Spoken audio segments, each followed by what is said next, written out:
लोकांना सोडायची इच्छा आहे, मात्र वरळी डोम सभागृहाची मर्यादा लक्षात घेता आणि तिथे झालेली आतमध्ये झालेली गर्दी लक्षात घेता लोकांना समजावून काढण्याचा त्यांना समजावून सांगण्याचा प्रयत्न पोलीस अधिकाऱ्यांकडून केला जातोय। वरळी डोमचं हे सभागृह खचाखच भरलेलं आहे आणि वरळी डोमच्या गेट बाहेर देखील तुफान गर्दी झालेली आहे। गेट उघडून आत घुसण्याचा प्रयत्न दोन्ही पक्षाच्या कार्यकर्त्यांकडून केला जातोय, मात्र आसन व्यवस्था लक्षात घेता नागरिकांची समजूत काढण्याचा प्रयत्न नेते आणि पोलिसांकडून देखील केला जातो। तसंच गेट बंद असल्यामुळे आणखी कुठल्या गेटने आज जाता येईल काय आपण पाहू शकतो की यशवंत किल्लेदार देखील या ठिकाणी आलेले आहेत आणि मोठ्या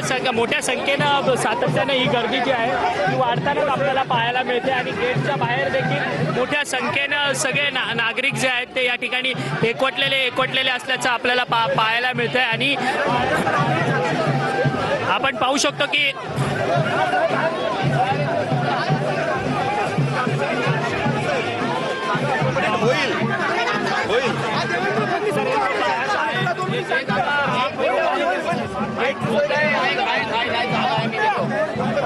एक मिनिट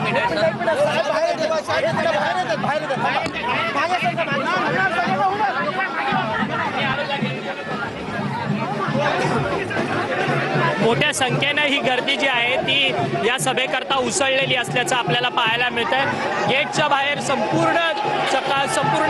ही गर्दी जी आहे ती आलेली असल्याचं पाहायला मिळतंय आणि गेट उघडून हे सर्वच नागरिक जे आहेत ते या ठिकाणी आलेले असल्याचं आपल्याला पाहायला मिळतंय। गेट तोडून पोलीस गेटवरती उभे होते आणि संपूर्ण गेट तोडून जे आहे ती नागरिक या ठिकाणी मोठ्या संख्येने आतमध्ये आलेली असल्याचं आपल्याला पाहायला मिळतंय। या नागरिकांना थांबवण्याचं आव्हान जे आहे ते केलं जात होतं, परंतु आता मात्र हे सगळी लोक जी आहेत ती वाजत गाजत आनंदोत्सव करत या ठिकाणी मेळाव्याला आलेली असल्याचं आपल्याला पाहायला मिळत आहे। मोठ्या संख्येनं ही गर्दी होती आणि सगळ्या मेळाव्याला हा उत्स्फूर्त प्रतिसाद जो आहे तो लोकांचा आलेला असल्याचं आपल्याला या ठिकाणी पाहायला मिळते आणि गेले अनेक तास ही मंडळी जी आहे ती या गेटच्या आतमध्ये होती आणि आता संपूर्ण गेट ढकलत गेट तोडत ही संपूर्ण जनता ही लोक जी आहेत ती आतमध्ये मेळाव्याला या ठिकाणी आलेली असल्याचं आपल्याला सध्या पाहायला मिळते। संपूर्ण वरळी डोमच्या आतमध्ये सुद्धा मोठ्या प्रमाणात गर्दी आहे आणि आत बाहेर देखील गेटच्या मोठी गर्दी होती आणि आता ही गर्दी जी आहे ती वरळी डोम मध्ये आलेली असल्याचं आपल्याला पाहायला मिळतंय आणि दोन्ही ठाकरे बंधूंचा हा विजयोत्सव साजरा करण्याकरता मराठी माणूस जो आहे तो या ठिकाणी मोठ्या संख्येने एकवटलेला असल्याचं आपल्याला पाहायला मिळतंय। जय मराठी, जय महाराष्ट्र अशा पद्धतीच्या घोषणा देत हे सर्वच नागरिक जे आहेत ते एकवटलेले असल्याचं सध्या आपल्याला या ठिकाणी पाहायला मिळत आहे। सगळ्यांचा जल्लोष जो आहे, आनंद जो आहे तो त्यांच्या चेहऱ्यावरतून दिसताना या ठिकाणी पाहायला मिळत आहेत, कारण की खूप प्रयत्न करून या सर्व नागरिकांना जे आहे ते आतमध्ये येण्याची परवानगी जी आहे ती या ठिकाणी मिळालेली आहे। त्यामुळे एक वेगळाच चेहऱ्यावरचा आनंदोत्सव जो आहे तो या नागरिकांमध्ये आपल्याला पाहायला मिळतोय।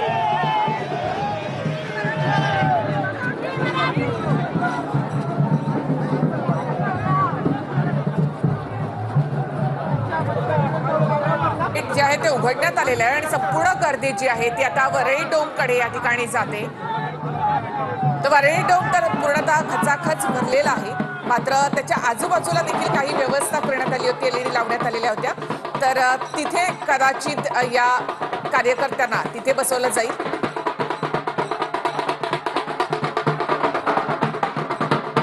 गुलाल उधळत या, वाजत गाजत या असं आवाहन उद्धव ठाकरे आणि राज ठाकरे